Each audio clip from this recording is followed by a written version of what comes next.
बेखौ बेखेवनांगौ जानायलाय गिबियावनो आङो बे गाहाय दरखंनि मुंखौ मुंखौनो हास्थायदों। बे जाहैबाय जोंनि थांनाय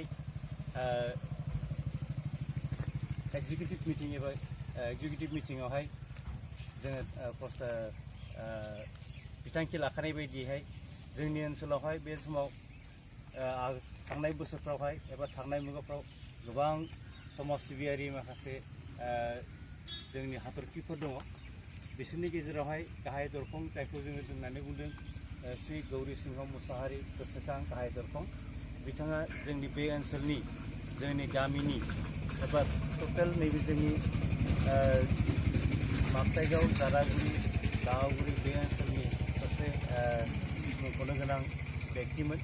बिथाङा बे ओनसोलाव थानानै गावनि गामियाव थानानै गोबां समाजनि मोजां गाज्रिखौ बिथाङा दिन्थि जोंनि समाजखौहाय एबा जोंनि नैबे ओनसोलनि जौगाखांनाय दानि जि स्टेज दा जे स्टेजाव सफैना दङ बे स्टेजाव सफैनायावहाय बिथांनि गोबां कन्ट्रिबिउसन दङ।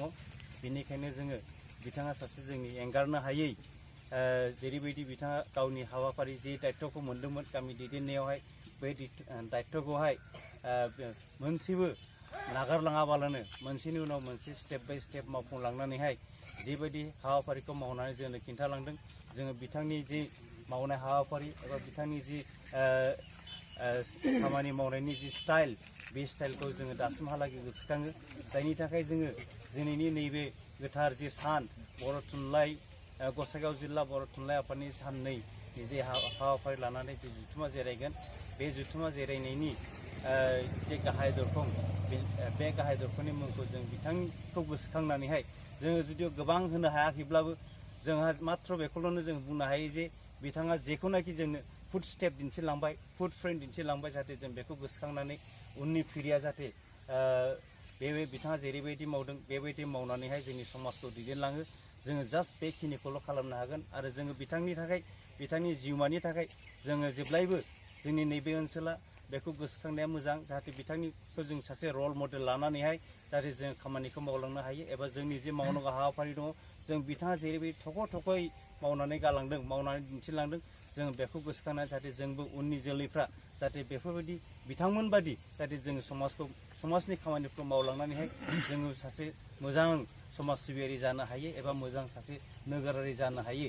आङो बेखिनिखौनो खावलायबाय जाहाथे जोंनि उननि जोलैफ्रा बिथांनि जे फुड स्टेप फुड फ्रेन्ड बेफोरखौ नायनानैहाय जाहाथे जों आवगायलांनो हायो। आङो बेखिनिखौनो बुंनानै फोजोबबाय आरो लोगोसे दानो जोंनि जे गाहाय दरखं खेवगिरिनि आलासि मानगोनां श्रीजुत असिम कुमार बसुमतारी बिथांनो गांसे जों गार'नाय होनानै जों बिथांखौ बरायगोन आरो बिनिफ्रायनो जोङो जोंनि माखासे मावनो गोनां गेट हास'नायनि फिथा हास'नाय हाबाफारिखौ जोङो मावलांगोन आरो बेखौ बरायगोन जोंनि संकस गुदि बर' थुनलाइ आफादनि मानगोनां आफादनि श्रीजुत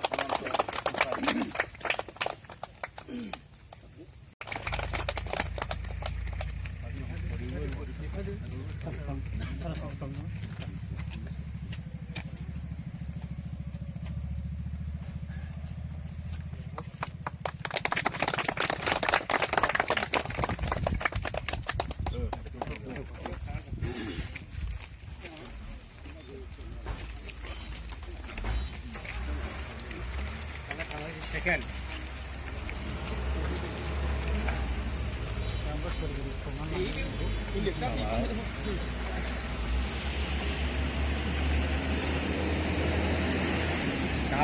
Đalo. Cái con nó hình thế mà đúng rồi.